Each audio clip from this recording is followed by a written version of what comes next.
Hello, testing. Testing. How's everything doing here? Yes, I think we are good. Yes. Woohoo! Good morning or afternoon or whatever you are. Happy to be here. Hello, Michael. How are you doing, sir? And I am, of course, having problems connecting to my laptop, so I'm going to need. Yeah, there you go. Flick, flick. Did it flick? Yes, it did flick. Boop. No, what is going on here? There you go. And I can do now this, right? Yes. All right, so I am good with my extra screen. Great. I think I'm all settled here. And do I have my notes? Do I have my notes? It looks like I do have my notes here.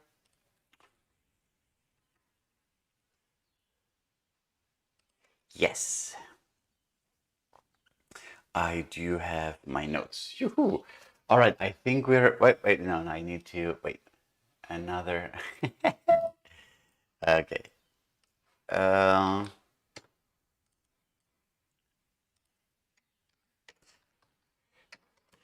uh,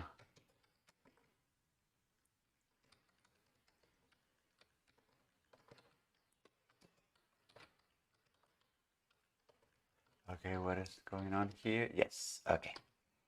All right, am I good?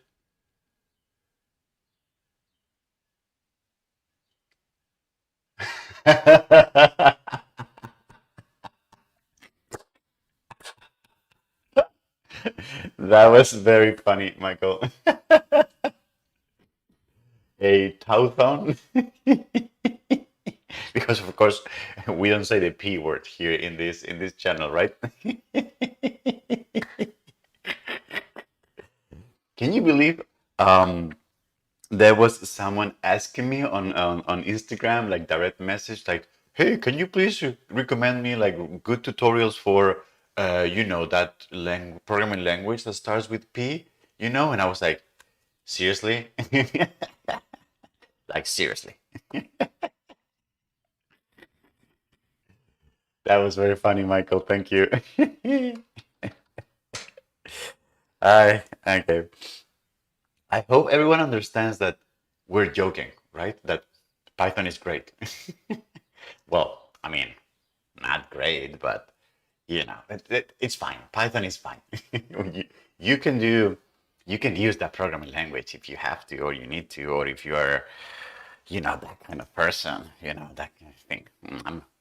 Let's not get into that. But yes, it's in this channel we're open to all kinds of orientations when it comes to gender, sexuality, programming languages, mathematical constants, everything.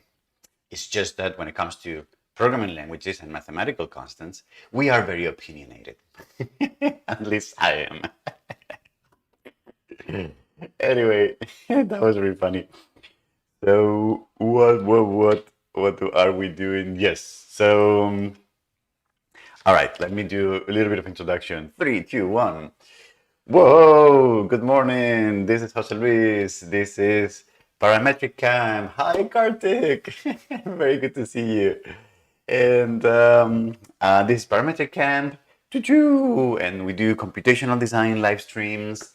And while we're live streaming, we record tutorials, and then we take those tutorials and we edit them, we publish them, and we do playlists. Hopefully, creating content that people can use to learn more about computational design and how to use technology, and in particular, computer code to create cool things. I think cool things is a good term for what we do here. And if you want to know when we go live or more about the channel, We have social. We're particularly active on Instagram.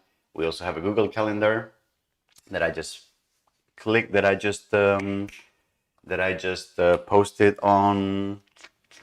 I should put the Google Calendar link on the description of the videos, right? That would be a good thing to do. I'm gonna have to do that at some point. And then we also have a Discord server that one is actually on the description of this video, I believe. We also have a Discord server that we used to have offline conversations throughout the week, and where I get to meet wonderful people like Michael, like Kartik, and like Rolando. I'm not sure. Did you ever? I think you introduced yourself on the introductions channel, right? I think I remember that, uh, but you didn't you kind of didn't use the I forget. Michael, you also introduced yourself, but you didn't use the template, so maybe we're missing a little bit of background on who you are, but that's perfectly fine. Everyone can do whatever they want, really.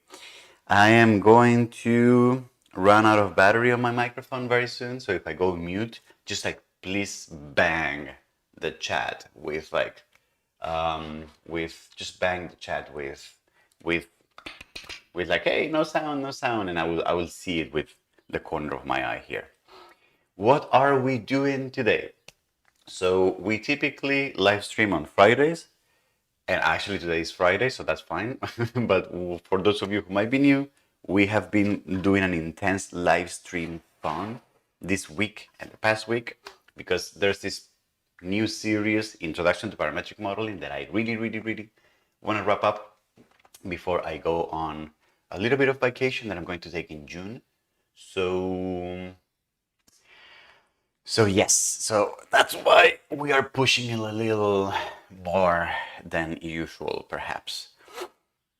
And what are we doing today? So yesterday, we did a few exercises. We did an exercise where we triangulated a facade, and we recorded a lecture. I'm calling them lectures, but they're not really lectures. They're more like conceptual videos where I talked about advanced data tree operations, and I discussed the Pathmapper in Grasshopper as an example of that. And what we're going to do today is I'm going to do a more advanced example of triangulations. I need to remember to say that this example is going to be a little more advanced when I record the introduction. I need to do that. And what else? And then we're going to move on to other topics. I think the topics that we're going to do before I wrap up are going to be intersections, are going to be randomness, and I would like to do a little bit of something with meshes and something with images as input data. And that has to happen in 3 days because I'm taking some time off starting Thursday. So, so yes. That is going to be tight. Okay, so then let's get busy. Let's get down to work. What are we waiting for? So today this morning we're going to do triangulation of a surface, and we're going to do intersections. Hopefully I will have time to do that in the morning. And then we started a little earlier than usual today because I need to jump off to a review at IAC in Barcelona. Some friends of mine taught a workshop there, and the workshop is finishing today. So the review is happening at 5 p.m. Barcelona time. And I think it might be public. I think it might be open to everyone if you want to check it out. I'm not sure. Hamidretza, hello, good morning. Or whatever this finds you, I'm not sure. What are we doing? Triangulated surface. Yes. And as usual, we're going to start with a little bit of drawing. And my microphone, please warn me about the microphone. If it goes mute. Okay, so we are going to do some sketching. and I'm going to explain what we are going to do. So we're going to imagine we have some kind of surface, of course. And of course, I'm drawing the same surface that I always do. And just like we did the facade, let's imagine that we want to triangulate this surface because we want to fabricate it with planar objects. So something that we may want to do is we may want to subdivide the surface into a bunch of points like this.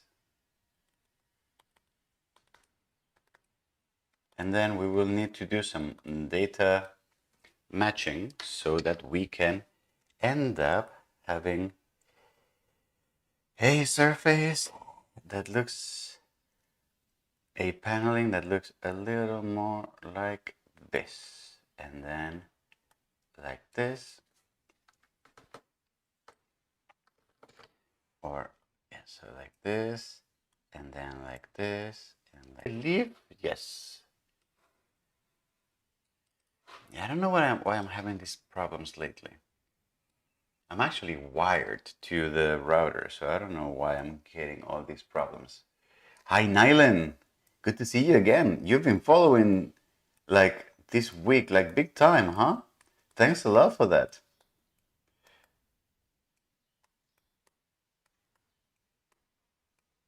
All right.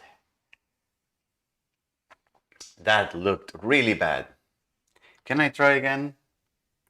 Ah, this is the architect in me just not being able.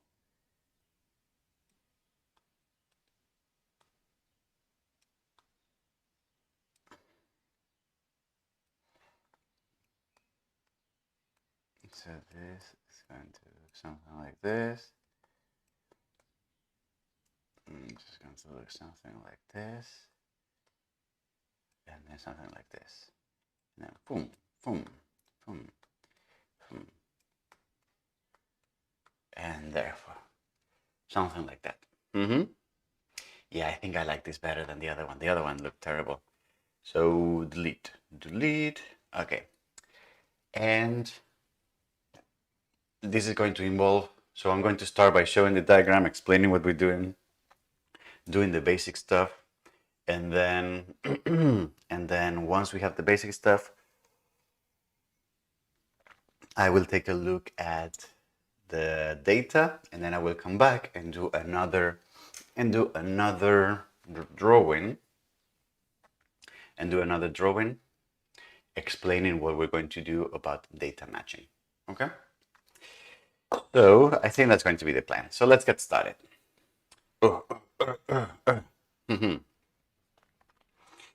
Aki daki.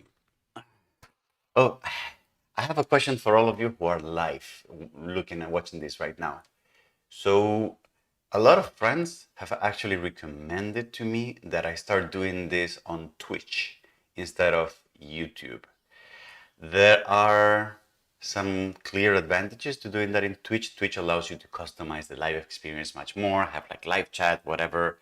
So I understand that, but it also has like a few drawbacks in terms of exposure and reach and blah blah blah, because you know YouTube is YouTube and it's Google, etc. So what do you think? Would you like to see these live streams continue on YouTube, or would you rather have them on Twitch? You're welcome to post your opinion on the chat right now, whatever you think. If you have had other experiences with other channels in Twitch and what you think is good, what you think is bad. I'm gathering some feedback. I'm thinking about that these days. Of course, we have a lot of work done in this channel already, but I'd be happy to hear opinions. Okay. And I'm going to change the batteries now because I don't want to be recording and then the thing go off. So I'm going to go mute for a second.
Testing, testing. All right.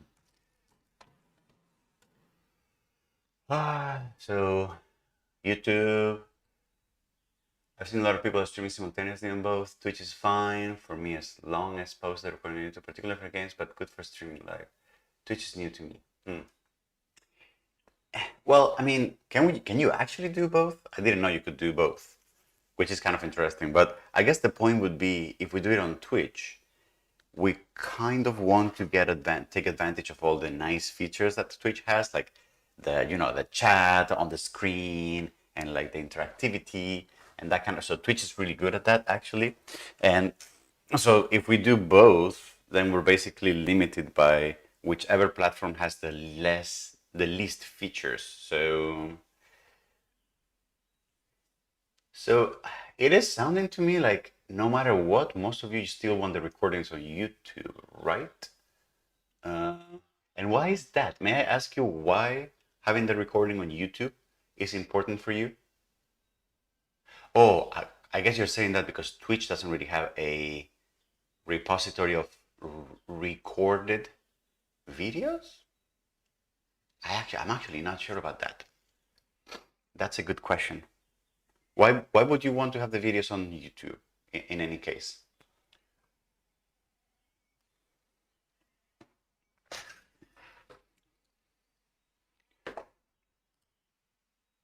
I'm kind of enjoying this conversation actually. We may need to bring this up more often. Anyway. Oh, I see, Michael. Michael, just introduce yourself, huh? Are you in Kansas? Do you know my friend? Because you do sculptures, right, Michael? Do you know my friend Mary Neubauer at Arizona State University? She also does sculpting. She's done a lot of like sculptings of data visualizations, especially like astronomical data. Very interesting work. Okay. Foundry man with computational design tendencies. I like that. Oh, beautiful. Well, if you see her again, tell her I say hi. We're really good friends. I love her. We spent a wonderful summer in the Tuscany in Italy doing marble. It was beautiful. It was great.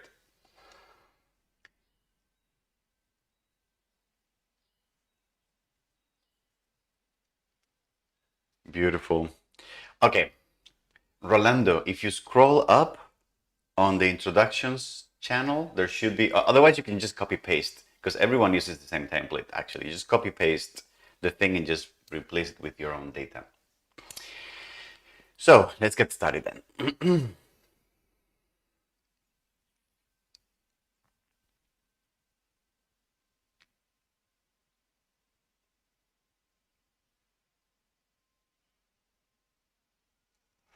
Actually, wait, before doing that, I'm actually going to do the, well, it's fine. I can do that on the, in the other diagram.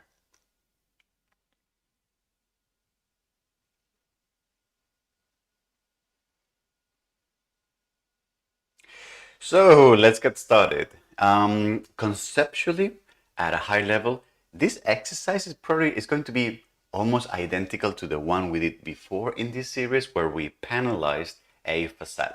The only thing is that when it comes to data matching, because there's going to be more dimensions in how many points we have, etc., and we're going to be working with a larger data tree, it's going to involve a little bit more of data manipulation, but it's going to be essentially extremely similar.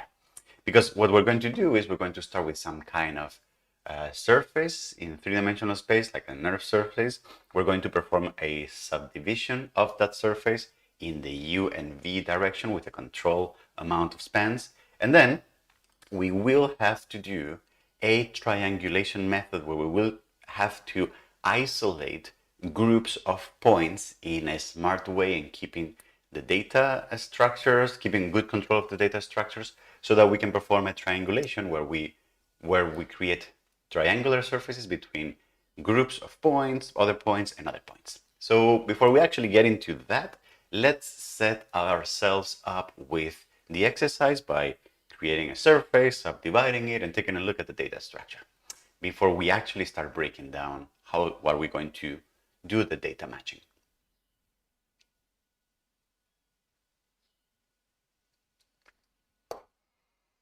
All right.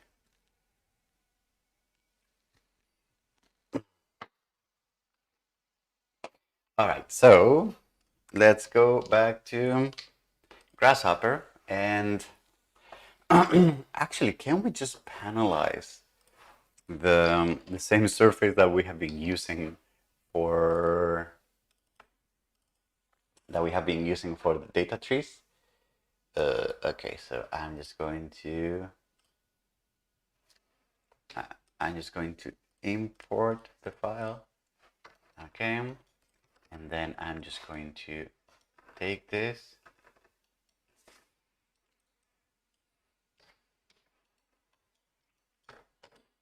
Okay, and now I'm going to save this as, what is this exercise? It's going to be E19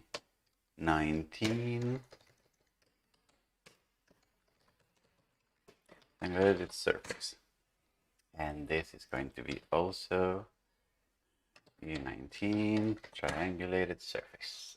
Okay.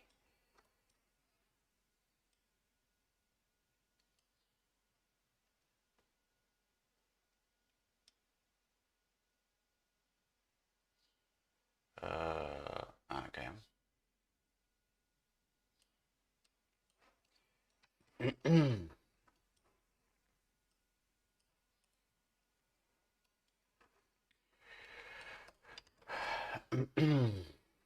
Okay, so let's start here.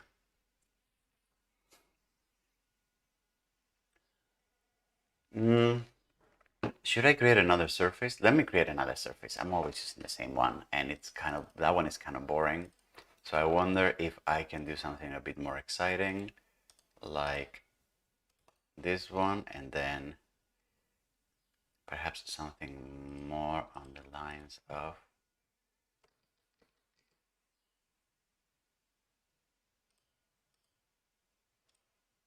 something more along these lines.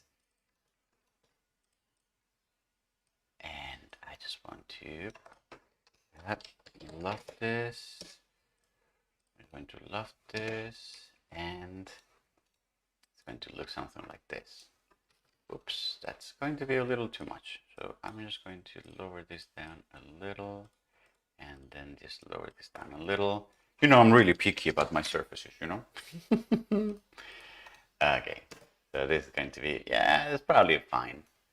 I'm going to move this a little farther away so that it's a bit more homogeneous in both directions. Yes, that's probably fine.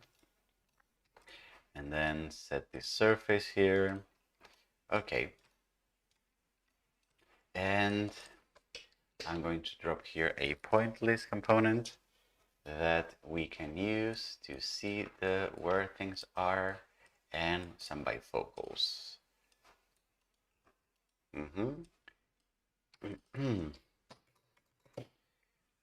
Okay.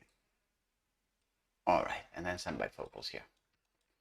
Beautiful. This curve, we don't need the curve. Okay. Alrighty. I'm going to have to change the batteries of my other receiver very soon.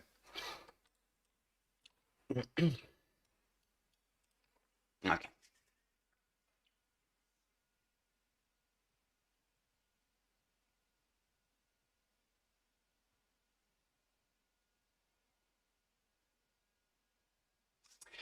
Well, I'm going to be starting with a very similar method that you have seen me in previous videos, where I'm going to start with this surface, which we're going to imagine it's our design surface. So it's covering like some space, or it has like, it's kind of already been pre-designed, given some factors and given some design intent. And then what we want to do is we want to panelize this into triangles. So what I've done is I have taken this surface that lives in Rhino and I have brought into Grasshopper by placing an empty parameter box and right-clicking and setting this surface to be this one. And then I have subdivided the surface into a grid of UV points with a control amount of spans in each direction for U and V. And therefore, as you remember from previous videos, now what we get is this structure of data, which looks like a data tree that has 3 branches because we have 2 spans in the U direction, and then we have 4 points inside of each branch because we have 3 spans in the opposite direction, in the V direction. So and then just as a reminder, I have placed here a point list, and now I'm going to click on the surface and I'm going to hide it so that it goes away. I still have it in Grasshopper, but it goes away and it's a little easier to read now. And I have these points here to just remind me of which are the index numbers of all these points. And also, using the color coding, I can see that these points here are on a different branch than these ones here and these ones here. This is going to be very helpful very soon as I start doing all the data matching and for my triangulation. So let's take a look at what shall we do now in order to triangulate this surface.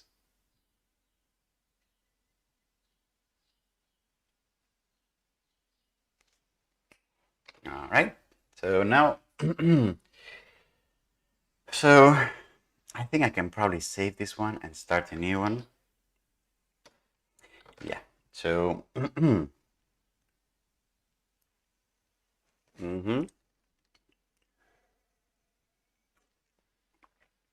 How are we holding on, folks? Are we good? Okay, so I'm going to draw a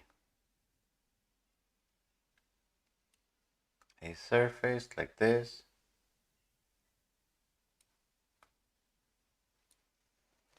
Okay, and I'm going to make it,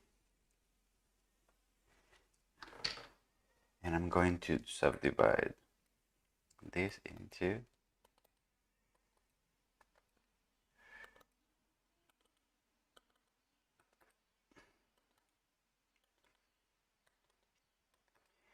I'm going to subdivide this like this. These are going to be my points. All right, and what I want to do is I want to perform a triangulation. I'm basically going to start with these triangles here. I'm going to start, oopsie, what am I doing? Nope. I'm going to start as I typically do. Oops. Maybe that's,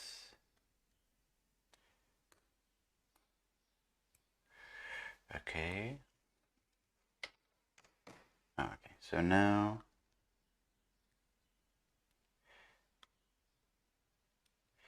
so I'm going to create this triangulation. I'm going to create.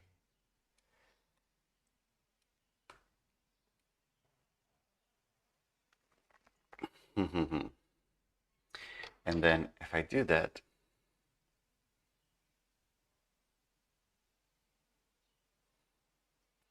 what you can see is that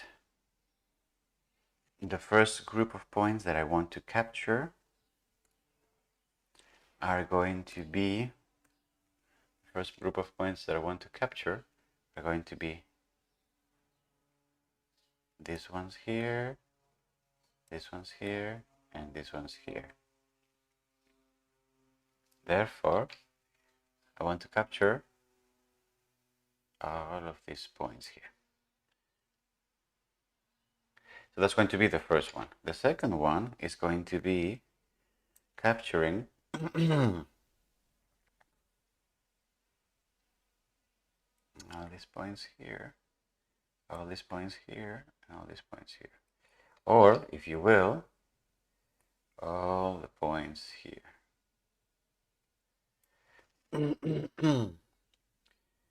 And I'm going to call them bottom right. And here I'm going to call the previous ones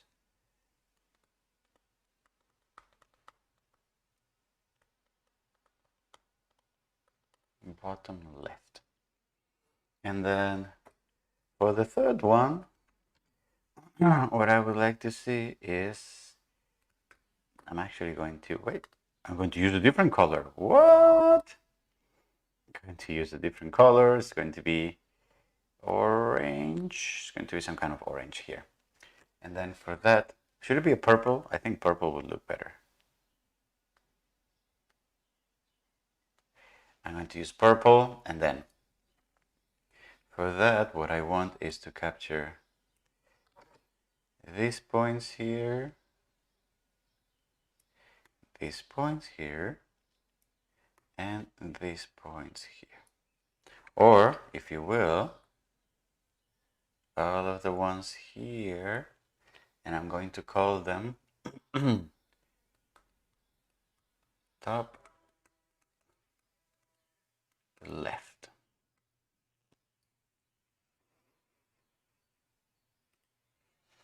Okay. So I think I'm going to turn everything off.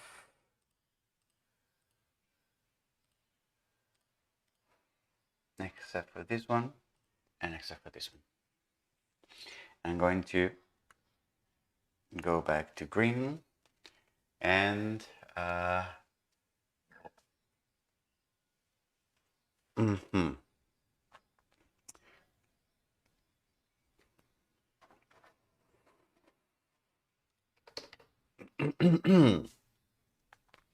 all right, what are we doing now?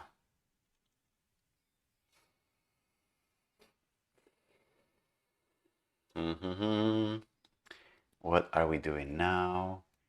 Yes, so we're just explaining this.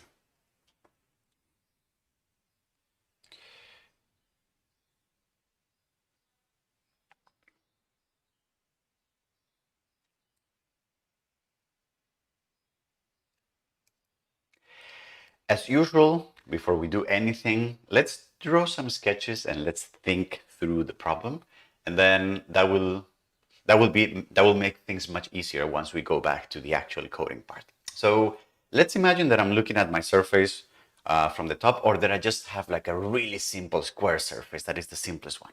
So let's oversimplify the problem. And then let's imagine that that surface has been divided in a grid of points, u, v, whatever those are. And then what I need to do now, my problem is that I need to create triangulations between those 2 points. And as we discussed in previous videos, because there's 2 kinds of triangles, we will basically do 2 kinds of processes. One is going to be to do all these triangles, and then the other family will be all the triangles that are missing on the other end. And as per that diagram, you can already see that what I need to do is I basically need to create some kind of algorithm that takes collections of points and creates a triangle that is going to look something like this. It's going to start, for example, from this point here, and it's going to be that the first corner is going to look at the second point, which is going to be this one, and the third point is going to be this one, right? And that's going to be what we're going to use to create this triangulation. Now, again, as per our previous videos, we're not here looking at just individual points. We're not going to do it at one at a time, because what we want to do is to create a triangulation for all the surface. We're not going to just take a look at this point. So what we'll need to do is we need to isolate a collection of points that are all the original points. So this one, this one, this one, this one, this one, all the starting points for the triangulation. All the second points, those are going to be these ones, this one, this one, this one, this one, this one. All the second points of the triangle, and all the third points of the triangle, which are going to be this one, this one, this one, this one, this one, and then this one, this one, this one. Does that make sense? So what we will need to do is, in order to triangulate the surface like this, we will need to first isolate this group of points that I'm going to start calling from now on. I'm going to start calling them the bottom left. There's no bottom, there's no top, there's no left or right here. That's about the surface. It's just for us to have a way of talking about these points. So I'm going to call them the bottom left points, which are going to be basically all the points except for the last row on the top and except for the last point on each one of the other rows. So if I can isolate that, that will be the collection of points that will be the starting points of each triangle. Then very similarly, what I will do is I will want to isolate these points here, which is all the rows except for the last one. And then for the rest of the rows, all the points except for the first ones here. And if I start referring to those as the bottom right points, you can see how all those points are the second point on my triangulation. And then, very similarly, the third points are going to be all the rows except for the first row, and for each row, all the points except for the last point, which I will here onto, or whatever you say that, I would call them the top left collection of points. And you can imagine how, as soon as we do the other triangulation, we will have to also isolate the top right, etc., so we can see that.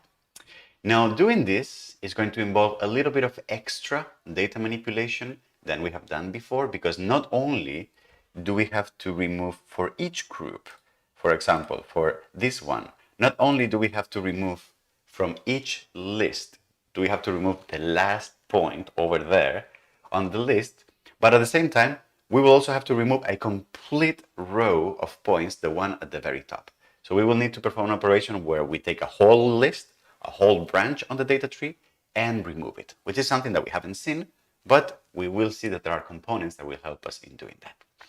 So let's now take a look at how can we do this in Grasshopper using data tree manipulation.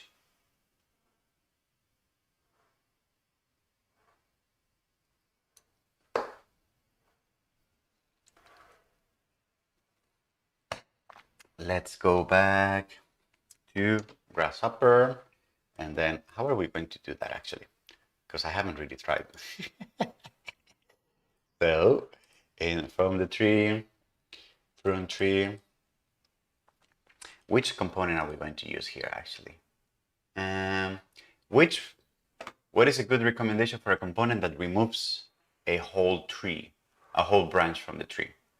Prune, no. Trim, unflatten, no.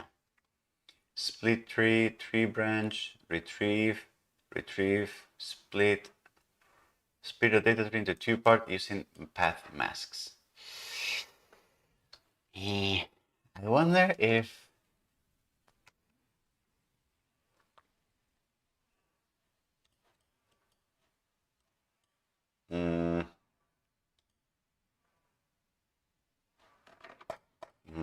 now, any recommendations about a way to remove a branch from a tree without overcomplicating the problem? Come on, you smart Grasshopper people, you know better than me. How did I do it in previous exercises? How have I done it in the past?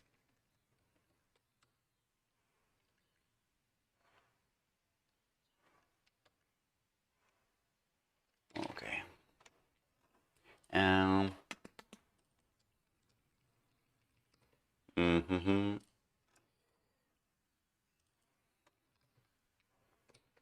right. Pathmapper? No, I don't think you can remove branches with Pathmapper. Oh, I'll be right back. Hold on, give me 1 second. I'll be right back.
Okay.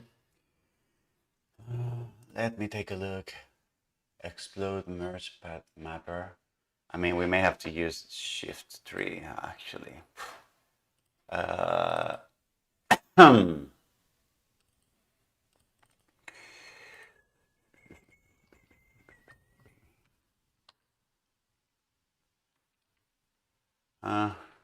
yeah, we may have to use. Just getting here, tree branch with list item, tree branch with list item. But tree branch retrieves a specific branch. It's a tree branch at P. You know what? What we could do, Michael, that's actually not a bad idea. So we can list the branches, tree statistics. So these are the paths of the tree. And then we just remove. What if we remove the last one? So I'm going to shift the list. We're going to set this to false. And then I'm just going to get 0 and 1. So that way we remove the last one.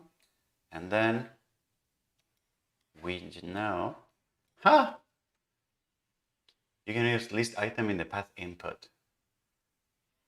That is, you're right. That's a good one. So we can take a look at, we basically take the branches, we remove the branch, and then we say which branch do we want to take. We retrieve a specific branch from the data tree. So this could be a way to go. I wonder if there's something a bit more elegant, a bit easier that doesn't involve 3 components. But it's a good one, you're right. I mean, we can use a split tree, and the tree to split, and the mask. And if the mask, what is the mask? The mask is basically the path, right? So if I put this here, we get the first and we get the second. Negative set of data, all branches that do not match any of the masks.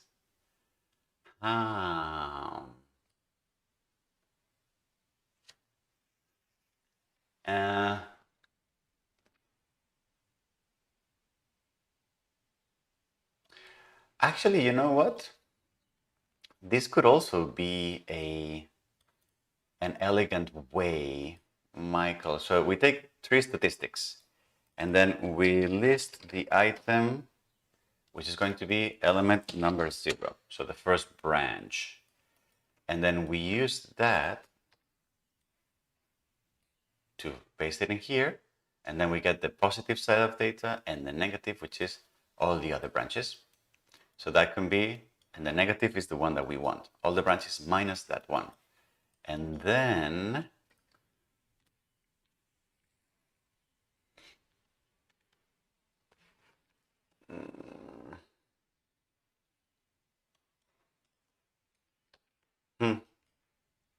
okay, so we could do that as well. So now let's vote. Which method is which method is less confusing? This one. So that's going to be which method is less confusing? This one, so taking the tree statistics, listing the branch that we want to remove, and then splitting the tree and taking everything that is out of there. That's one thing. Or the other one is taking the tree statistics, so taking all the paths, removing one path by shifting the list, and then just fetching those 3 branches. Which one do we vote for the stream? Which one is less confusing? Tree branch or split tree?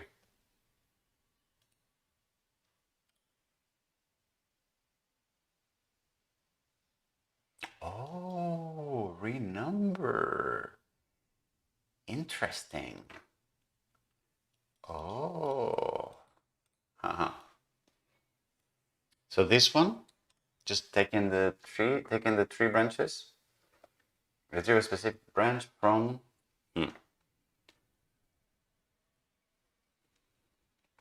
All right, cool. Then let's use this one here.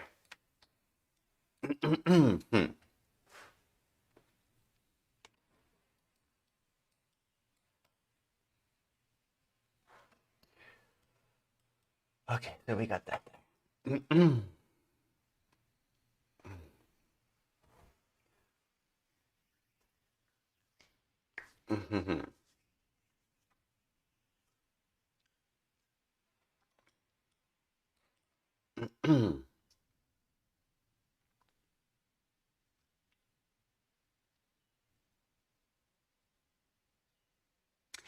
All right. I hope you're ready for some serious data tree manipulation because this is going to get, hold yourself in the chair, this is going to get intense, okay? So what are we going to do? As we discussed in the diagram, what I would like to do is I would like to get the family of points that are all the branches minus the last one, and then for each branch, all the points minus the last one as well. So I'm going to start by removing the last branch from the tree, and then I will remove the last point from each branch. So if you remember, we have here a tree that has 1, 2, and 3 branches, so 1, 2, and 3. And to take the bottom left points, which are these ones, first thing I would like to do is I'm going to remove this branch from the tree. And then once I have that, I will remove these 2 points from the remaining branches. So how is that going to work? Well, the first thing that I need to do is I need to figure out a way of removing branches from a tree. We haven't really seen methods to do that, and the Pathmapper kind of, most of what it does is that it rearranges data that already exists, but it's not very good at removing data from a tree. So what we're going to go do is we're going to go to the tree components and we're going to see if there's any component that might help us here.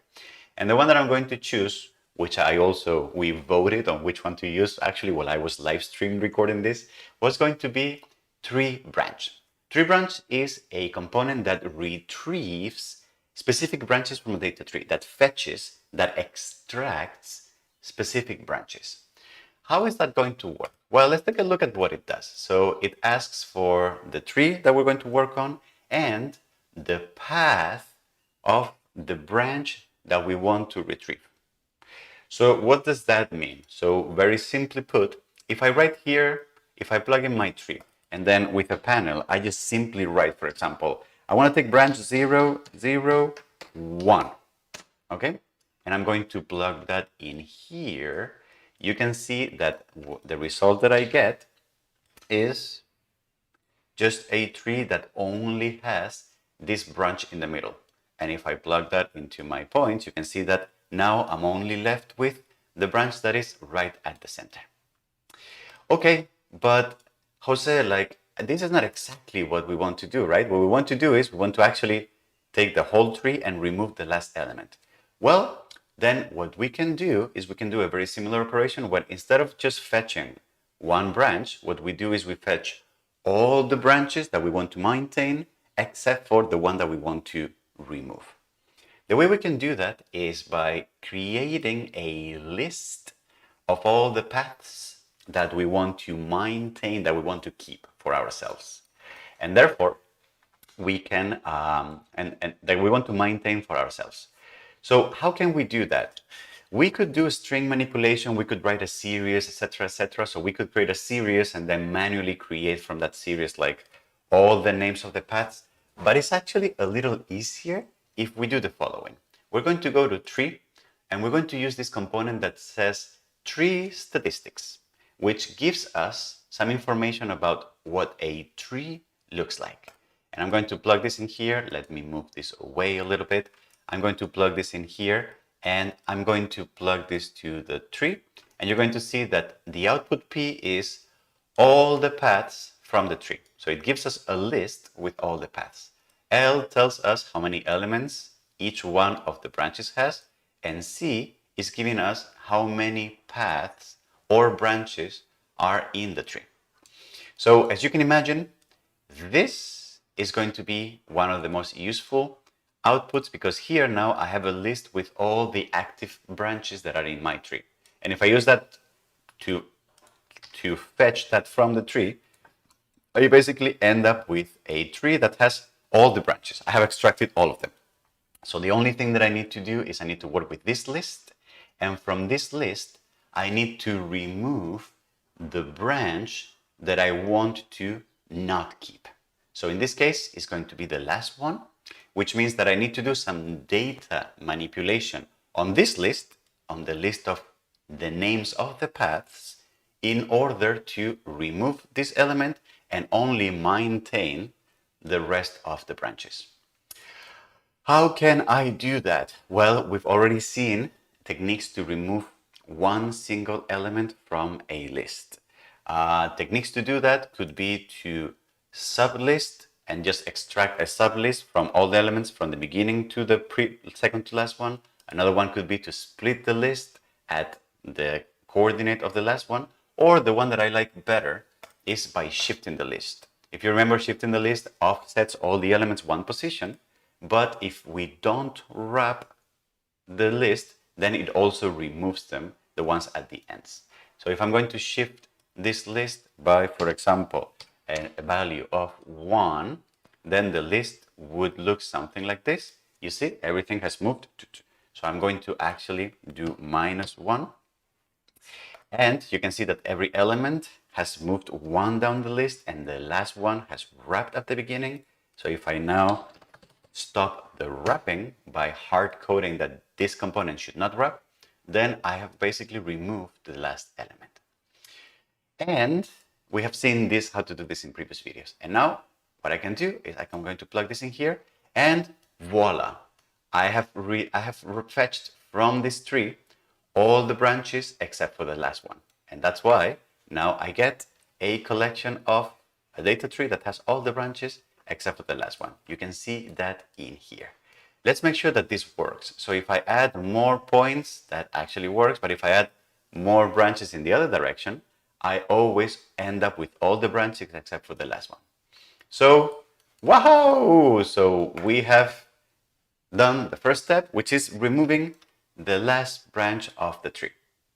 Now the second step is going to be removing the last element from each one of these branches, which is going to be just exactly what we did here. Here, we also had a list where we removed the last element of that list by shifting the list -1.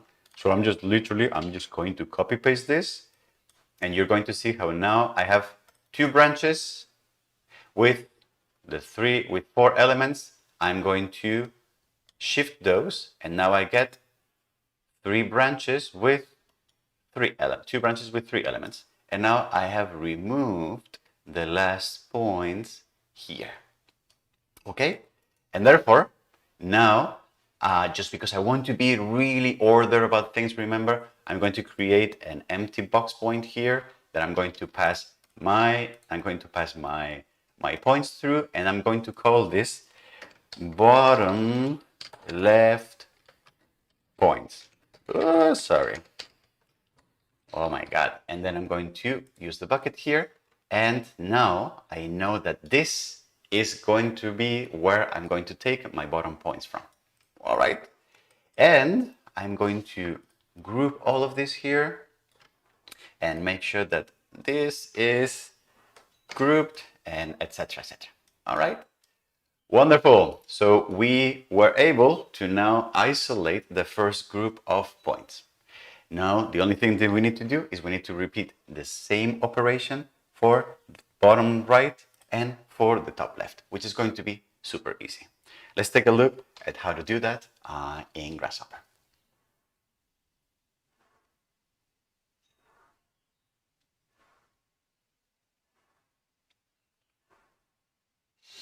Hey, Rafael, why are you yelling at us? Hello, hi to you too. Okay. So let's do this. So how are we going to do this? Well, it's going to be mostly copy pasting, right? It's going to be mostly copy pasting. Mm-hmm.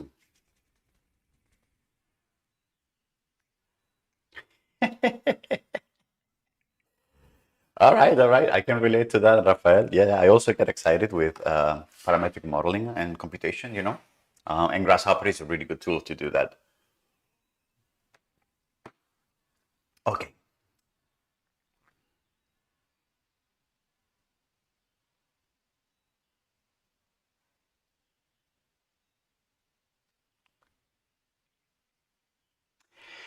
One of the nice things about ordering things and being tidy and clean is that it also kind of, when you group things together, you are basically identifying clusters or collections of components that perform a particular function. And this one, as we have seen, performs the function of removing one branch from the tree and then removing the last elements of a tree. So it turns out that I can, because it's a group of components that perform that action, if I copy paste all those components and I modify slightly like their numerical outputs, I can reuse that to now, for example, take all the bottom right points. So I have here, this is my result, okay? But now if I say, well, I want to remove the last branch. So that is going to be the same as what I did before, and therefore this -1 is going to stay here. But now what I want to do is from the points that I have here, I want to remove the first ones. So instead, in this case, instead of a -1, it's going to be a +1. And therefore, now I have another collection that is the bottom right points. And then I'm going to, again, copy and paste this whole thing. I'm going to move it here. And then I'm going to say, well, in this case, what I wanted to do was to remove from this collection. Why is it going? Oh, yes. I wanted to remove from this collection, I wanted to remove the first branch. Now I'm doing the top left. I wanted to remove the first branch, not the last branch. So in this case, this will be a +1. And you can see how now it's been the first one branch that I have removed. And this one is going to stay the same. It's going to be -1 because I want to remove the last one. So this is going to be now the top left points. And if I turn everything off here, I turn everything off here and everything everywhere else, you can see that what I have now is the bottom left points, these ones here, the bottom right points, these ones here, and the top left points, this one here. So are we ready to create a triangulation? Come on, let's do this. Triangulation. 4-point surface. We've seen this in the previous exercise. We're going to do the first collection of points is going to be this one. The second one is going to be this one. And the third one, no. Wait, it's working? Actually, I'm kind of surprised that this is working. I thought it was not going to work. All right, well, so it works. Do we have a triangulation here? All right. So, yoo-hoo! Nice. We have our triangles here. Beautiful. Okay, so shall we do the triangles in the other direction? Shall we try that out?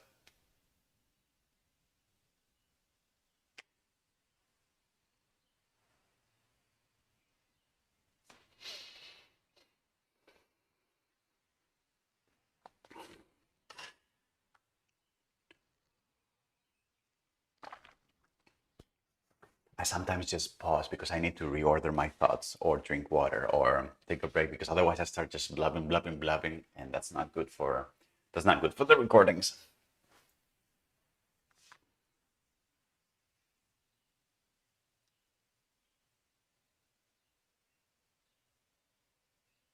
Well, it's going to be just as easy as isolating now the collection that we are. Let's go back to, we now need to generate triangles between probably the bottom right, then a new collection that is going to be the top right, which we still don't have. and then another one that is going to be the top left. So we are going to go here. I'm going to copy all of this. Okay. And then I am going to use my point list here to figure out my points. And then you see that here I had the bottom left. So I'm just going to change this to +1 to get the top points and another +1 to remove the first one. And this is going to be the top right points. Beautiful. And then what I will do here is that I'm going to create another surface from 4 points. And for this one, I am going to take first, I'm going to take these points here. So that's going to be bottom right points. That's going to be A. The next one is going to be this one. So top right points. And the third one is going to be top left points. And now we have this triangulation and this triangle. We have, if I hide the surface, now we have the surface that has been triangulated like this. And if I crank it up, you can see that now we are approximating the curvature of the surface using planar triangles. This would be great for any kind of workflow that needs, for example, meshes to work with. This would be amazing for any kind of workflow as well that it needs to triangulate a surface in order to make it, to fabricate it out of planar glass or metal or whatever that is. All right.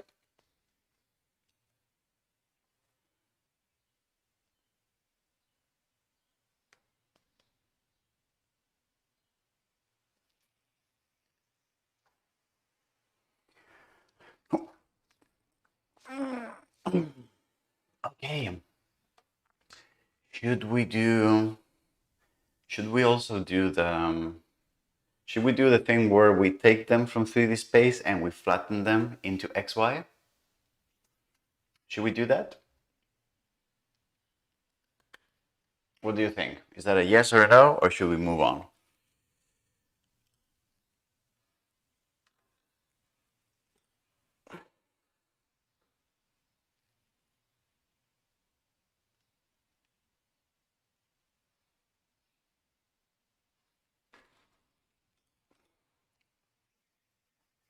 I see the P channel on Discord. It's kind of blowing up, huh? Okay.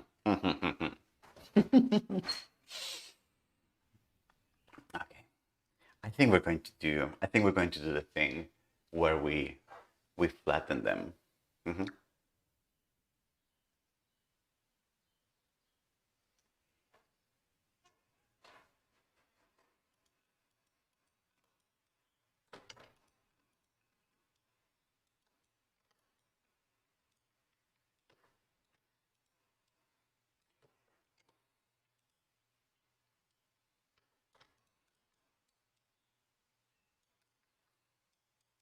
Okay, so I'm going to, and then I'm going to, okay.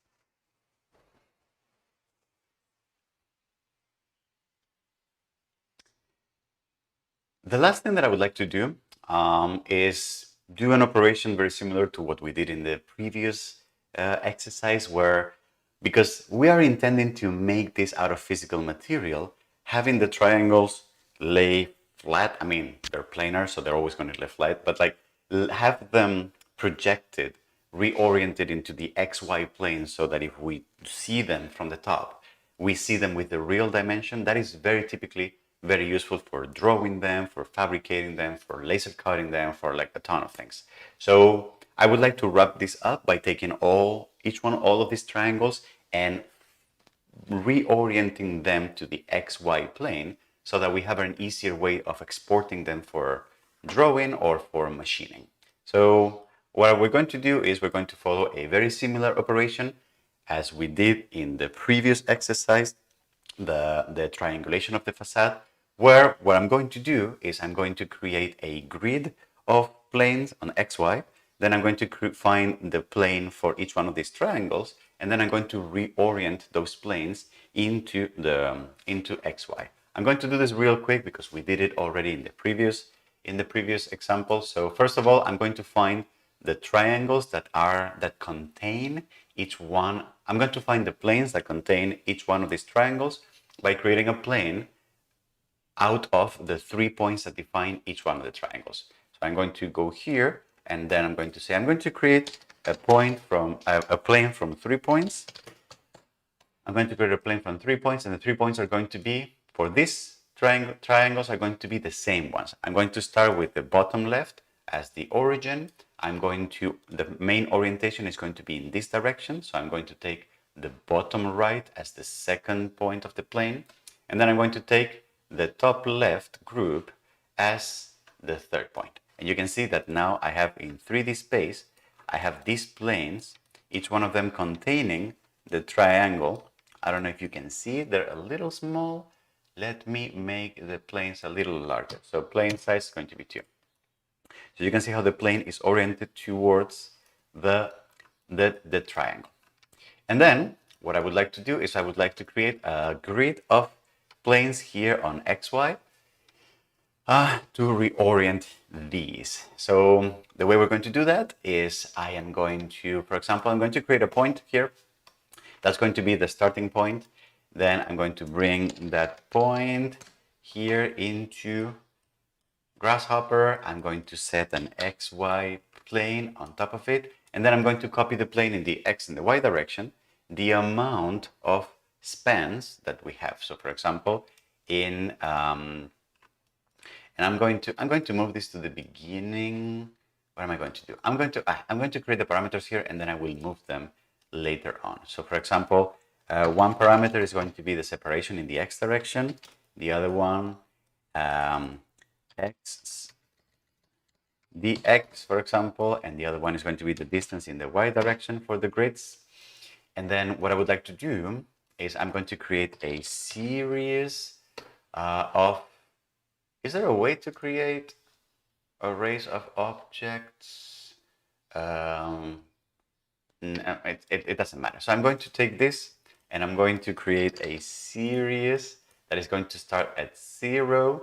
That is going to be, the step size is going to be X, the distance in the X direction. Then the amount of planes is going to be the amount of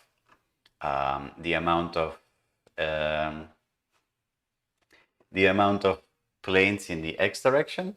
So that's going to be the amount of planes in the X direction. So that's going to be 3. Okay. And then I'm going to use these values, 0, 10, to create vectors in the X direction. And then I'm going to move those planes in those X directions. Correct? And then what I would like to do is I would like to now do the same thing. I will create a series. This series is going to take distance in the Y direction. Z is going to be the number of values in this direction. And then this is going to be Y.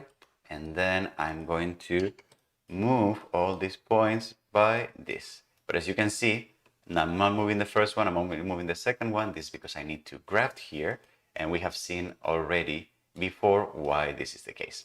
And you can see that I now have planes. I now have 3 branches with 2 planes each, which is not great because the way I have the planes coming here, the structure is the opposite. It's 3 planes on 2 branches. So I can either rework this. So for example, I could either do this, and then I would get 3 planes on each one of those, and I would do, so I can do that, or I can very simply just flip the matrix here so that instead of those points, instead of that tree, I get the other tree inverted. Okay? So that's up to us. It doesn't really matter. And then once I have those, I can take all the surfaces and I can use these planes as the original planes, and I can do all these target planes as the target ones. And you can see that now all those panels have been reoriented to the XY plane. And it looks like this is not sufficient. So I'm going to need to crank this up to 100. I'm going to need to crank this up to another 100. And I'm going to need to space this up a little more. Okay. All right. And then very similarly, what I would like to do is, so this was moving them, and these are going to be the planes that I am obtaining. So this is going to be the output, and that's why I'm just going to highlight it with its own component.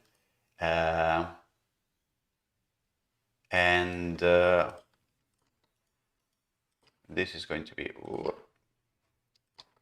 okay. Sorry, so this is a surface. Yes, this is a surface here. Okay, so this is a surface. And okay, so I have them here. And then for the other triangles, the other family, I can basically copy paste this whole thing. And then I can create a new point that is going to be somewhere here. That is the point that I'm going to feed in here. So set one point here. But now we need to make sure that we are fetching the other points, the other triangles. So for these ones, I am going to create first a plane 3D point, and then I'm going to take these points as the origin. So those are going to be the top right. So those are going to be the origin. So these ones go first. Then B is going to be these points here, because I want the main orientation to be this way. So I'm going to take the top left, thus the second points, and then I'm going to take these ones, so the bottom right as the third points. So that's going to be these ones here, and you can see how the planes are now oriented in a very clean, neat way, and I can feed those into my routine by saying these are the surfaces that I want to project, and these are the planes that I want to project as well. And then you can see that if I do top view, you can see that these are the first collection of planes, and these are the second collection of surfaces. Sorry, I meant to say surfaces. And if I crank this up, you can see that, boom, everything adapts correspondingly. And I can, of course, just, I'm going to use the same division for both. So this is going to be, and these two sliders, I probably want to bring them outside. I want to bring them outside as parameters. I don't like having sliders that are important. I don't like having them like in the middle of a definition, because then no one is going to remember to touch them or to use them. So I would like to move them here. And very honestly, I should also do this for these 2 points. So I'm going to remove from the group, and I'm going to remove from the group. I'm going to remove from this group. I'm going to remove from this group. Am I going to remove from this group? All right, so remove from the group. And why is it not removing from the group?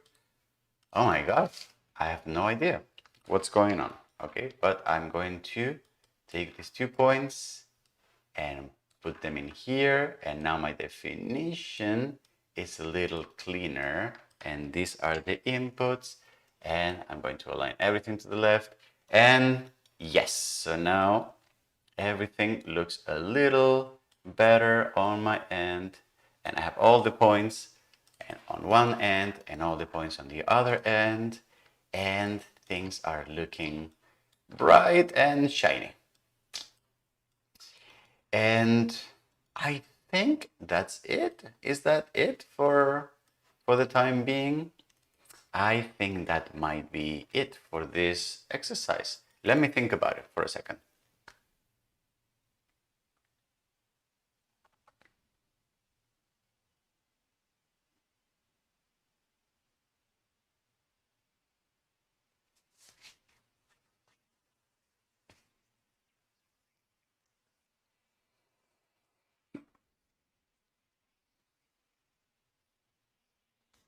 So what do I may want to do now?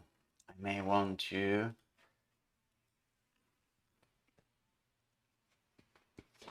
What do I may want to do now? I think that's good, probably good. So yeah, so I'm just going to record the last part.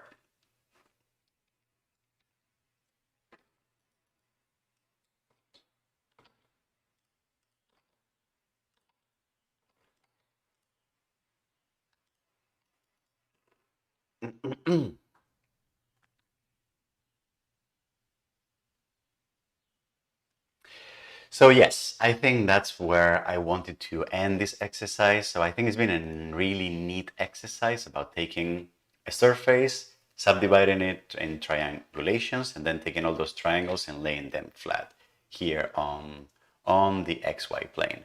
Obviously, we could expand this as we did on the previous exercise by giving them tags, giving them names, and making sure that we know which triangle is which. But I'm just going to leave that up to you, the viewer, to complete with what we learned in previous exercises. And I think I'm just going to leave it here. This kind of logic that we have followed for triangulation is especially useful in other domains, like, for example, when we are creating meshes in 3D out of point clouds, or not point clouds, but when we are generating grids of points and we want to create meshes on top of this technique that we have followed is also very, very useful. So with that, I think I am going to call it a day for this exercise.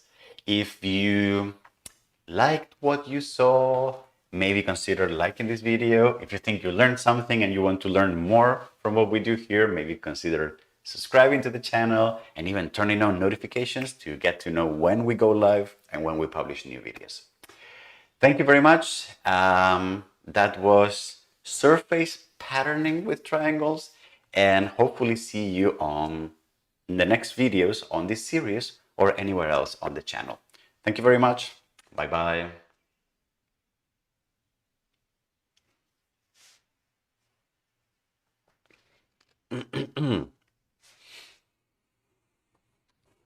All right, so now we need to do the intro. We need to do the intro.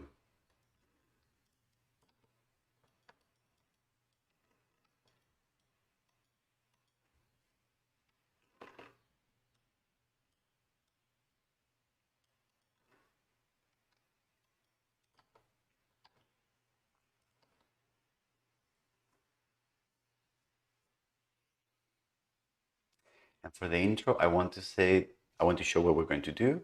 And I want to say that it's going to involve serious data manipulation, and it's going to be a little more advanced, but whatever. It's going to be good. Okay, let's do this. Let me center the screens well.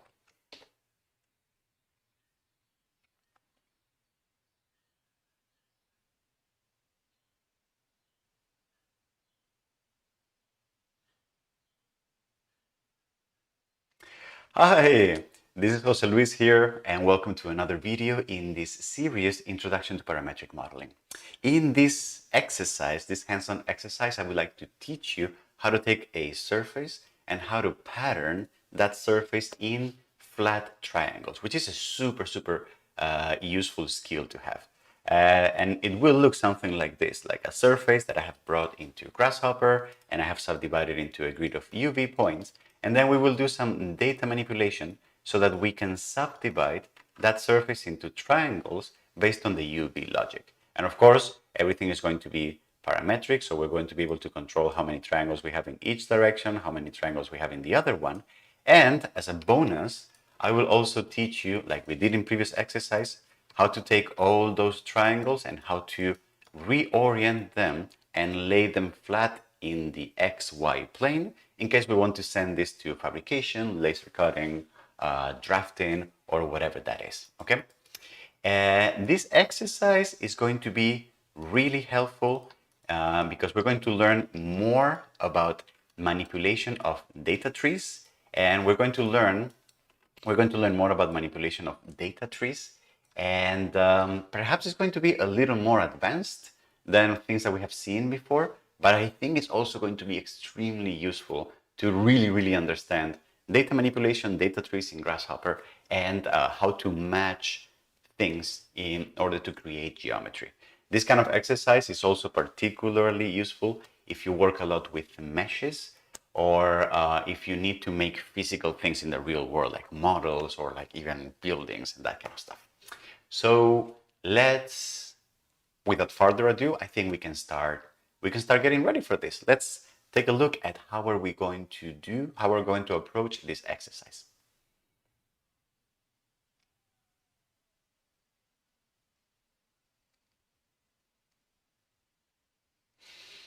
Yoo-hoo! Wonderful. All right. How's everyone doing? Whew. That took about an hour to do.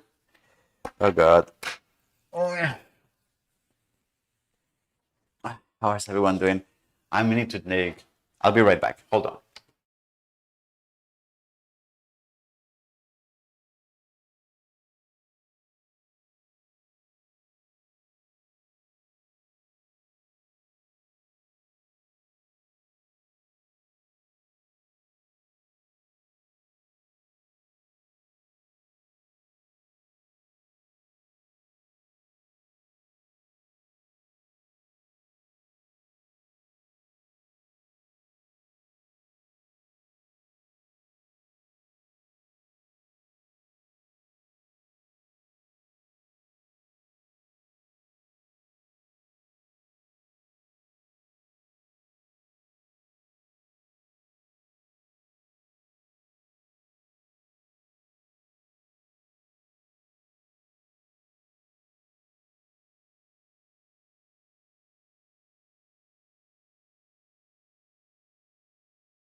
Okay. Yoo-hoo! Hey, we're not done yet. We're still recording, huh? Don't worry, don't worry. But that was a triangulated surface. That was probably the most data intense exercise we're going to do in this series. Everything else, as we start going, is probably going to be, everything else is going to be easier on the data side of things, and it's going to be perhaps more intense on other sides, like, I don't know, like other things that we will be using. I don't know, other topics. Now, what is next on my list of things to do? So I think I want to record a small video on intersections. What day is it today? Wait. Friday. Advanced data tree operations. Okay, and then here in the morning of 28th of May, we are doing triangulated surface, and then I want to record a small lecture, quote unquote, on intersections, which is basically going to be just saying that you can do intersections, and it's super straightforward. Yes, Elias, yes, it is very useful for architectural canopy and for structures, for structural design, because that triangulation can also be done with bars, and they can become a structural thing. So, okay. So what else are we doing? Intersections. I don't think intersections are important or relevant or difficult at all in Grasshopper. So I just want to make like a quick thing and do one exercise, which is going to be taking something, slicing it, and then just laying it flat. Okay, and I need to change the batteries of my microphone. Hold on, I'm going to go mute.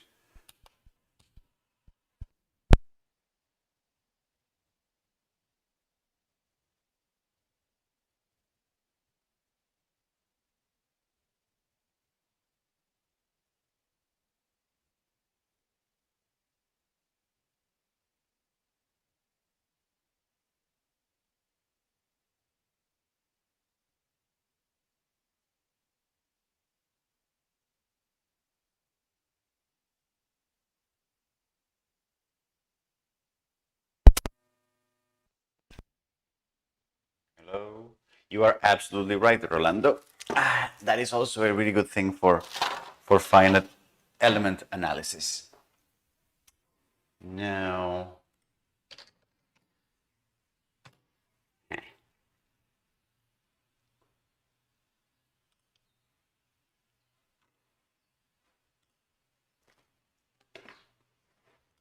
all right, all right.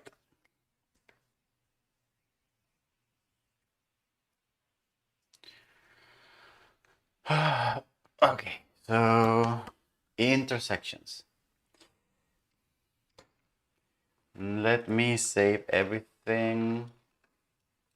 Let me save everything here before we start. And then, what is grasshopper? Oh, okay, triangulated surface.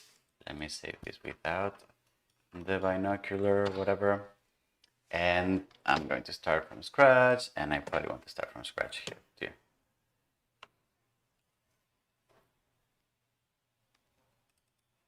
And how are we going to talk about intersections? So intersections are going to be here, mathematical.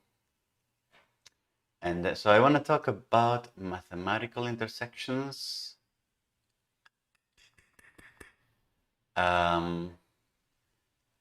And I will talk about how one of the most common ones is just cutting a B-rep with a plane, for example. And I may want to do an exercise on that. I may want to do an exercise on that.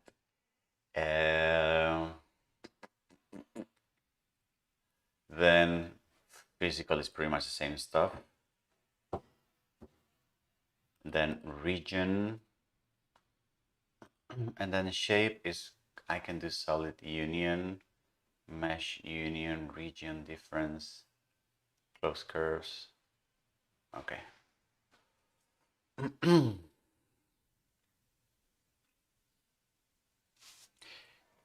All right, so I guess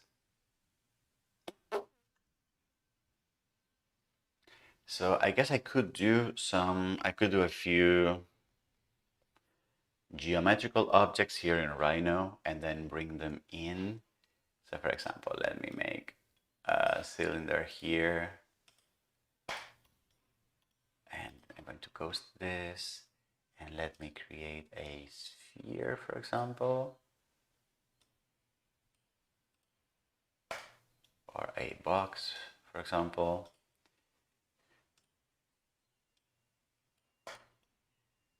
And let me create a sphere. Why not?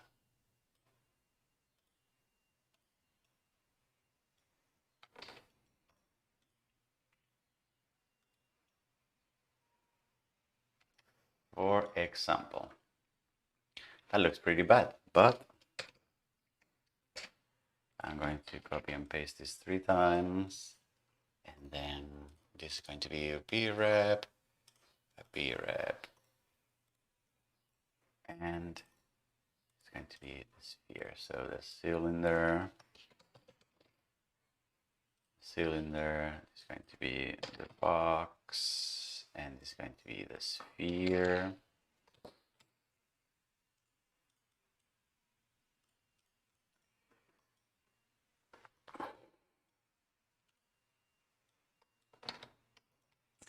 And for example, things that I can do. I'm going to take 3 points.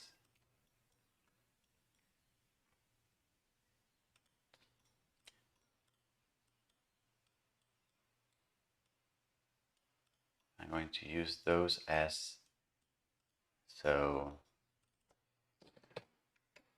point,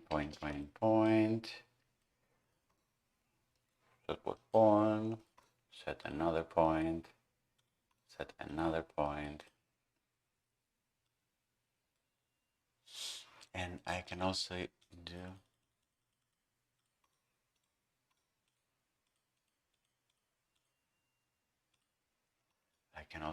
these 2 curves.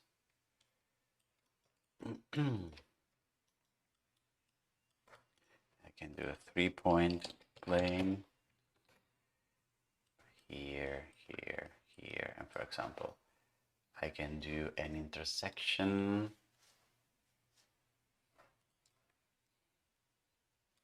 Actually, I may just wanna.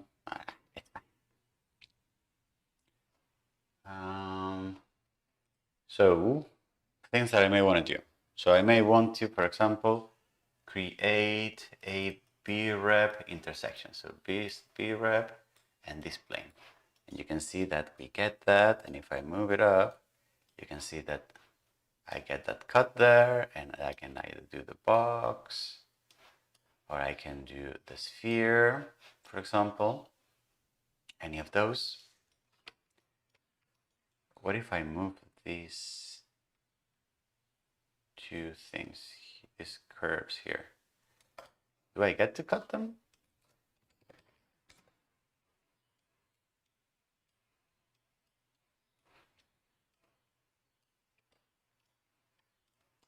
Set one curve, and then I'm going to set the other curve. And what about this one? So not a line, but a curve.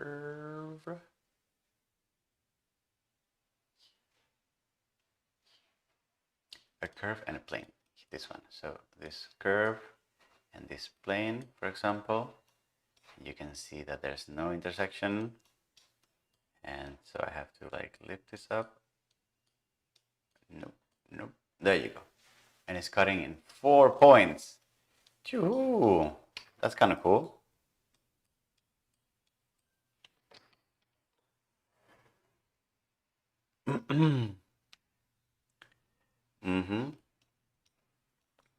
So that's one thing.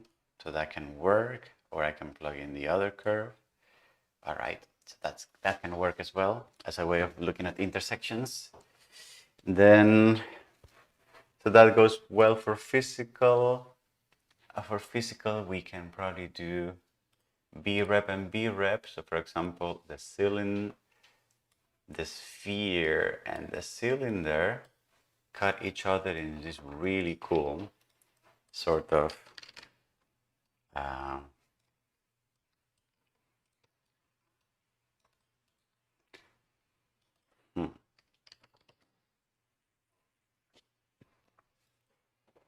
Okay, so we got that going on as well.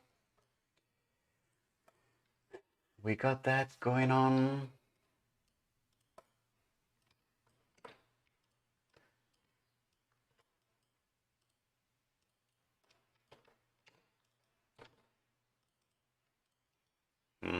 And then something else, more stuff we can do is going to be, for example, we can do a solid union, I guess, between, for example, the cylinder and the sphere. The cylinder and the sphere, and the result is going to be, if we had everything, it's going to be this one object that if we bake, we can see it's actually both things together and with a trim there, which is kind of nice. And then so that, and the solid difference we can also do.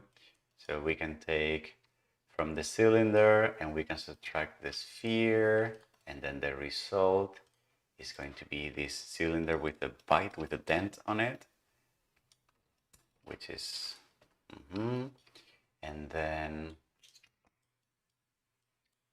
we can also do same thing for shapes. So we can do region union, and that can be all the curves, and we can see how the result is this one curve,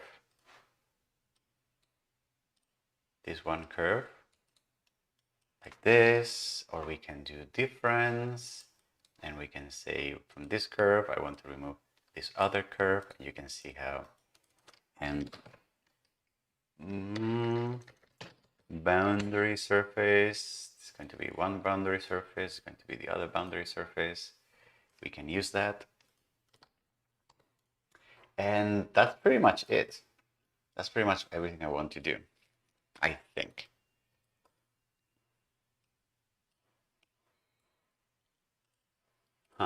Okay.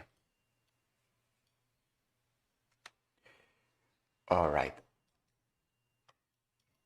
And I want to make sure that I say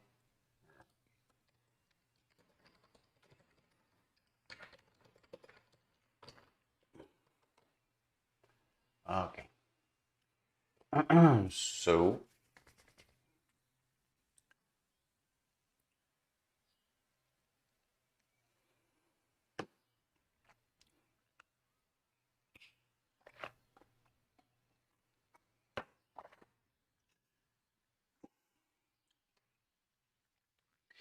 all right.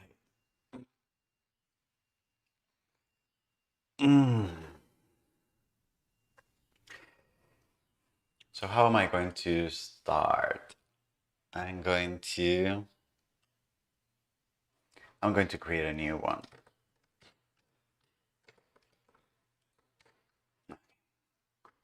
And I'm just going to use this exercise. What? Okay, I'm going to close this. I'm going to close this one too. And I'm just going to use this one for the sake of reference.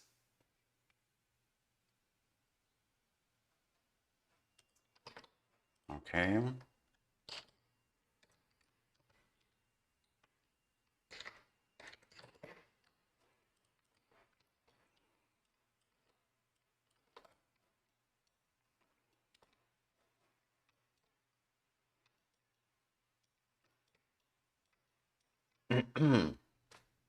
Okay, let's get started.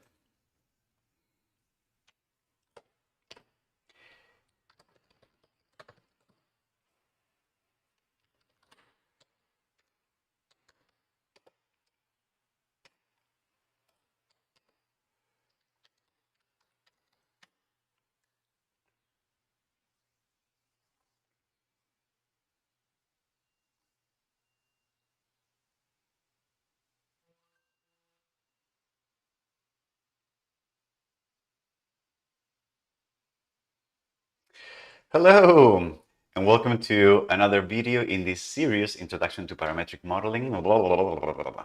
I don't know where I was going with that.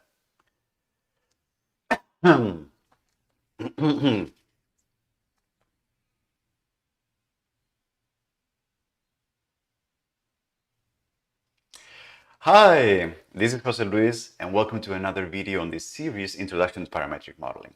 In this particular video, I would like to do a quick overview of other ways we have of modeling information and modeling geometry, which is as opposed to everything that we have been doing in the past, which has been mostly generating geometry by using information that has been part of the previous parametric modeling process.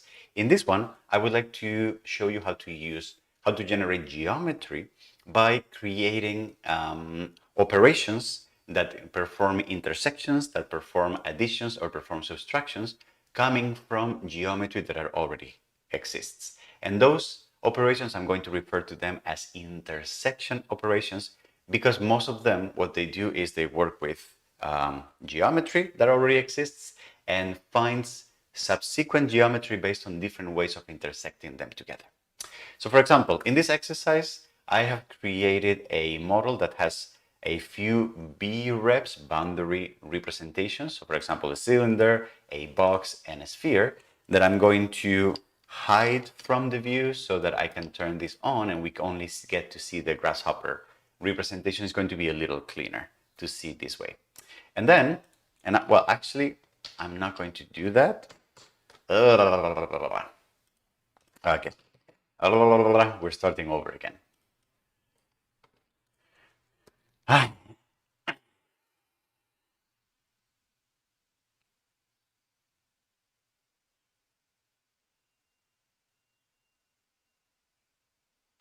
Hi, this is Jose Luis, and welcome to another video in this series, Introduction to Parametric Modeling. In this one, I would like to take a closer look at other ways of generating geometry, as opposed to what we have been doing in the previous. Starting over.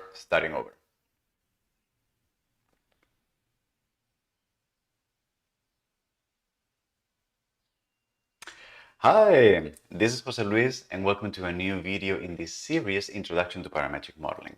In this video, I would like to show you different other techniques, different for, my God, what is going on? Blah, blah, blah, blah, blah. Starting over again.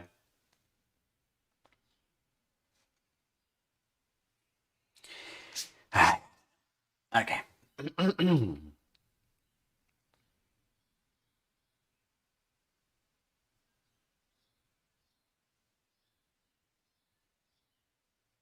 Hi, my name is Jose Luis and welcome to this new video in this series, Introduction to Parametric Modeling.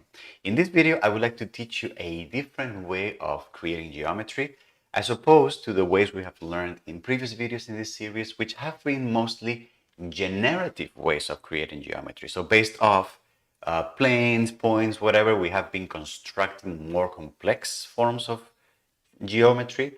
In this one, I would like to take a closer look at another family of operations that we can use that I'm going to refer to as intersections, because what they do is they take perhaps more complex data and they reduce to simpler forms of it by combining them in particular ways of intersections.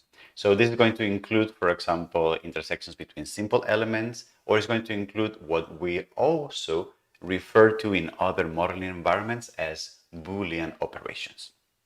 So I have a Rhino file that has here three solids, three boundary representations, a cylinder, a box, and a sphere that I have imported here in Grasshopper. Then I also have two curves that I have brought into Grasshopper and 3 points that I'm going to use to define a plane in three-dimensional space. I'm going to have the point so that I can move the plane a little bit and play with its orientation. And what I would like to show you is that in Grasshopper, we have a particular tab called intersection that has a bunch of different categories like mathematical, physical, region, shapes, etc., etc. These are all different kinds of intersection operations that I can do to generate geometry that is derived from the combination of the intersection of two previous elements.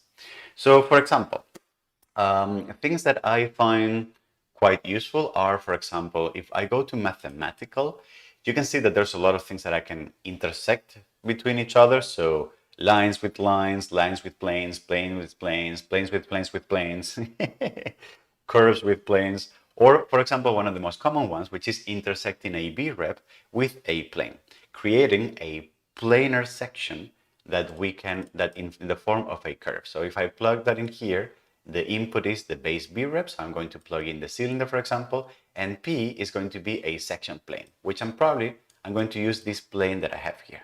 And as you can see, the intersection that I get is this circle on the cylinder, which if I now modify a little bit of the orientation of the plane, you can see that that circle, that intersection, which is a curve in 3D space, is just adapting to the orientation of that plane, obviously. Now I can also intersect the box, I can also intersect the sphere, I can intersect basically any B rep that I want, okay?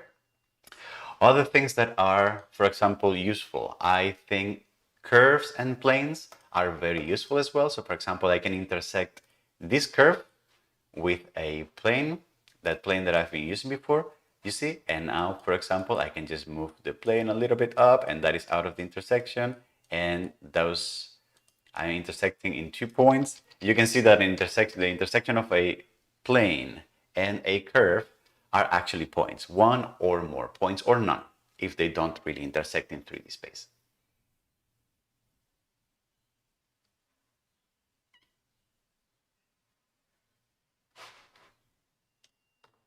Yeah, you're right, Michael. I think I need more coffee.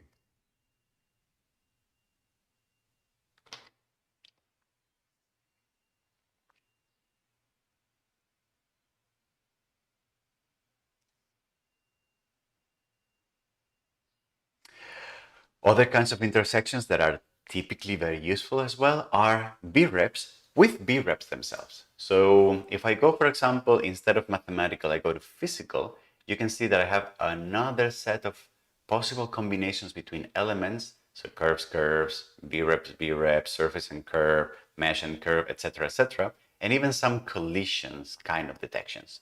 If I choose brep and vrep, what I can do is I can take two brep elements and find the intersection of their shapes. Typically, a general rule of thumb to think about this is that um, if you have elements that you want to intersect between each of them, typically the result of that intersection is an element that is kind of simpler in terms of geometry. So for example, the intersection of two B-reps is not going to be a B-rep, it's going to be a curve, which is where those B-reps intersect. So in this case, for example, if I want to intersect the cylinder with the box, you can see that what I get here is the contour curve of that intersection. And you can see that here on the output. Or if I intersect the cylinder and the sphere, then I get this really beautiful curve, which is the intersection of these elements in 3D space. I'm going to hide this. Then you can see how this is the intersection of these two elements, the curve and the sphere. And if I bake this, you will be able to see how this curve, now I can move it in 3D space, I can get it out of there, and how it has been generated by a collection of control points that it's really, really nice, actually.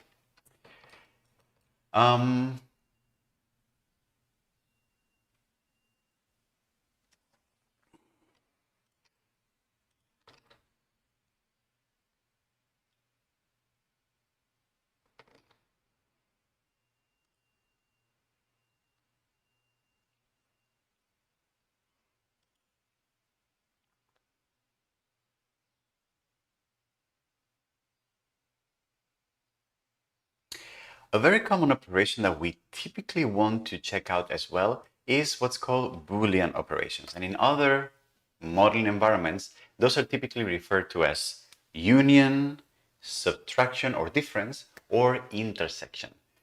What that means is that I can take two solids and then I can compute a third solid that is the union of those two. And the way that works in Grasshopper, for example, is that I can go to shape, and in shape, I can find here, for example, solid difference, solid union, or solid intersection.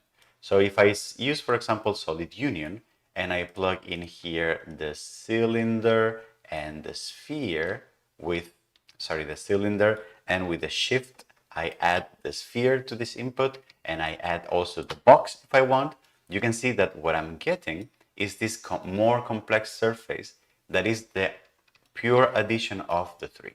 And if I bake this, you can see that I can now move it around and that this element doesn't have the wall of the cylinder anymore, or it doesn't have the remainder of the box here.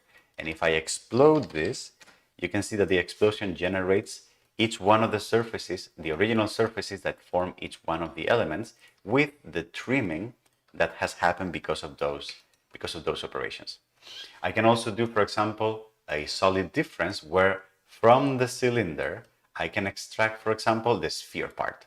And what that will give me will be a cylinder that has an opening, that has a dent with the shape of the sphere, which is also kind of cool as well. And these operations for like union, subtraction, intersection can be done also with curves that are planar. For example, these are typically referred to in Grasshopper as regions. So here we have region difference, region intersection, or region union. So for example, I can take those two curves and do a region union, and you can see that the resulting curve is a curve that is the perimeter of the union of those two. And I can do, for example, a boundary surface to see that a bit more clear. You see that this surface is the union of these two. Or it could be the difference. So for example, I'm going to take from the main curve, I'm going to subtract the second curve, and I'm going to see that the result is now a surface that has that dent, that bite, if you will, inside of it. So these kind of operations can be very useful if I have geometry that is coming from the outside and I need to operate with it, or if I need to do you know, like some kind of exercise where I do like sections of an element, and that is a very common thing to do. For example, in 3D printing, you basically slice the object with many, many layers so that you can print it one layer at a time. That is also a very common operation to do. Now, what I would like to say here is I forgot to add the bifocals. So what I would like to add here is a word of caution, because in general, there are a couple of drawbacks with intersections. First of all, they are typically very costly operations. They're very difficult to compute and it takes a lot of time. So if we abuse them, if we use them too extensively, our grasshopper definitions or in any other modeling environment is the same pretty much. They might lag a lot. They may not be as optimal as we want to. So using a lot of intersections typically results in performance issues in our algorithms taking a long time to compute. So just make sure that you only use intersections if you only strictly need to do, and if there's no other way around it. And similar, I would also like to say that sometimes, depending on the environment that you live in, right now, Grasshopper and other modeling environments, some intersection operations may just simply fail or may just not work as well as you expected. Sometimes intersection operations are buggy because we're still figuring out all these like nerves, madness, etc., etc. So sometimes it's not guaranteed that they will succeed. So just keep an eye. So in this case, Rhino and Grasshopper is actually pretty stable and much better now than in a few years back. I used to run into some problems here, but I don't think that's happening anymore. But in general, for the reasons that I just explained, because operations can be buggy and because operations can lead to performance issues, just try to only use intersections whenever you just don't have another way around it. And in general, and this is a general parametric modeling advice, if you will, in general, I find that many operations that are typically done with intersection methods could sometimes be done by simple generative methods. So sometimes we want to generate a shape and then like slice it, but if the shape is simple enough, we may actually find rules to, instead of finding the curves of the intersection by cutting the object, we may actually be able to generate manually, numerically, that geometry. So whenever you're going to use intersection operations, think it through and think it first if there are ways of generating that geometry manually as opposed to from an intersection operation, because that will typically lead to a lot of advantages down the road in your parametric modeling and in terms of stability. Well, without that, I actually think that I would like to make an example. I'll show you an example of a typical application of intersections in a parametric modeling workflow. So thank you very much and see you on the next video where I'm going to do a hands-on example on intersections. Bye-bye.